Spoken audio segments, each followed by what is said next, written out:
All right, so other airman ratings. A lot of this stuff is not going to be something that you'll be tested on, like on your written exam. There might be some of the stuff like on a glider, for example, and I'll bold those things that we might talk about. But this is in FAR 6163. The reason we want to cover this is because a lot of people are interested in other airman ratings. Once they get, for example, their private pilot certificate, how do they, fly a float plane? How do they fly multi-engine? How do they fly a tailwheel? Things like that. So first off, let's talk about airman class rating. So we talked about with respect to certificate of airmen, you have category and then you have class, and every certificate is for a combination of category and class. So how do you add another class under that same category? So as mentioned in the certificates lesson, a pilot can add an additional class rating under their category by you don't have to take an additional knowledge test. You don't have to have a minimum flight time requirement, but you do have to receive training in the new class with your instructor, who then determines you are proficient and provides you with the appropriate endorsements. And then you also have to take and pass a practical check ride. So you have to receive an endorsement and take a check ride. Those are the two requirements to add an additional class. For example, let's say you get a private pilot certificate with a category and class of airplane single engine land. You want to fly float planes, so you find an instructor rated in float planes and you take flight lessons with them. The instructor then determines you are ready for the check ride and endorses you. You take and pass the check ride with a DPE for the float plane class. Your airman certificate will now include airplane single engine land and sea because you've added the C class rating. So private pilot, airplane category, single engine land and sea class. So that's how you add an additional class rating to the category of aircraft that you already have a certificate for.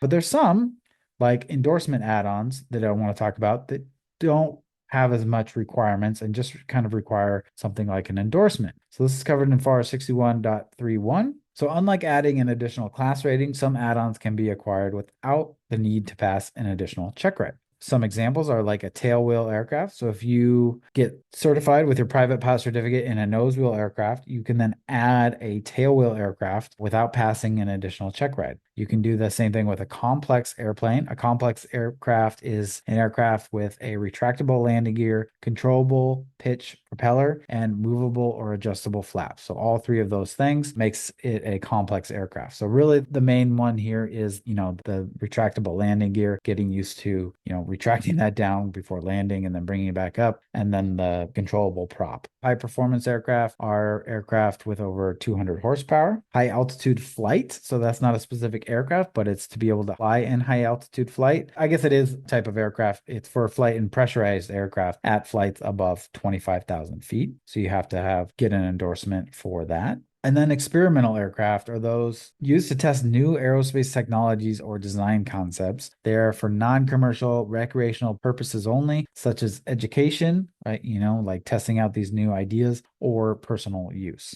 All right, so let's kind of talk a little bit about what you would have to do to get each of these ratings added on for your certificate. Tailwheel endorsement does not require a minimum number of flight hours. A tailwheel endorsement does not require an additional check ride. The instructor just needs to conduct some training with you, determine you are proficient, and endorse your logbook. The FAA does require that you train in normal and crosswind takeoffs, as well as go-around procedures specific to tailwheel aircraft. All right, so now let's talk about complex aircraft. Complex aircraft does not require a minimum number of flight hours. It also doesn't require an additional check ride. The instructor just needs to conduct some training with you, determine you are proficient, and endorse your logbook. So far, the same as tailplane. It does require ground and flight training in either complex aircraft or a simulator. So this one's a little bit different. They will allow you to do if you're simulating, you're in a simulator with a complex aircraft, they'll allow you to conduct this training, the ground and flight training, using a simulator. So that is nice. For high performance airplanes, again, high performance airplane endorsement does not require a minimum number of flight hours, does not require an additional check ride. The instructor just needs to conduct some training with you, determine you are proficient, and endorse your logbook. So again, pretty similar to tailplane and complex. It has to be ground and flight training in a high performance aircraft. So you don't have the luxury of doing a simulator. It has to be in an actual high performance aircraft. So you get the feel of it, which kind of makes sense. Complex aircraft, you're just kind of working with the controls of the landing gear and the controllable prop. High performance aircraft, that's going to feel a lot different. You got to get used to actually flying in that aircraft. So that makes sense there. For high altitude flight, High altitude endorsement does not require a minimum number of flight hours like the others. High altitude endorsement does not require an initial check ride like the others. The instructor just needs to conduct some training with you, determine you are proficient, and endorse your logbook like the others. However, specific training areas are required around the high altitude atmosphere. Flight training must be in a pressurized aircraft above 25,000 feet and include emergency descent procedures, including rapid decompression descents. So very specific training for this one, which again kind of makes sense. You have to fly in that actual aircraft and you have to fly actually up in that altitude when you do the training as well. All right, and then finally, experimental aircraft. No person may operate an experimental aircraft for other than the purpose for which the aircraft was issued. These are things you cannot do: for carrying persons or property for hire, for lease, or outside the area assigned by the administrator and until the aircraft proves certain operating characteristics. So you can look more into FAR 61.31 for information about that. Still, these are things you cannot do with an experimental aircraft: flight over densely populated areas, flight in congested airways. And yeah, so I just want to kind of go back here that most of these have been bolded, which again means this is one of the topics on other ratings that I have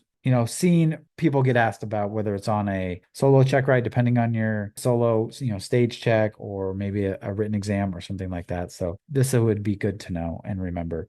When operating an experimental aircraft, a pilot must advise each person being carried that they are flying in an experimental aircraft, operate under VFR day only, unless otherwise authorized, and notify control tower that aircraft is experimental. All right, now let's talk about glider plane towing. This is from FAR 61.69. So here's an airplane and it's towing a glider, getting it up in the air. So in order to be able to tow a glider plane, a private pilot must have logged a minimum of 100 hours as PIC in the same category, class, and type of aircraft used for towing. So if this aircraft here is a 𝐶essna 172, you have to have a minimum of 100 hours as PIC in that 𝐶essna 172, right? The same category, class, and type of aircraft. It can't be, it within the same category, but a different class and type. It has to be the same category, class, and type of aircraft. Again, for example, like a 𝐶essna 172. Must have a logbook endorsement from instructor certifying ground and flight training in the gliders. So from an instructor, they have to do ground and flight training for gliders and give you a logbook endorsement. You also have to have a logbook endorsement from a pilot that already meets the requirements and who has accompanied the pilot on 3 flights towing a glider. This could be an instructor or it could be a pilot, but they have to accompany you on the pilot on 3 flights towing a glider. They have to give you a logbook endorsement proving that. And then in the preceding 12 months, performed 3 actual or simulated tows accompanied by a qualified pilot to be able to tow a glider plane.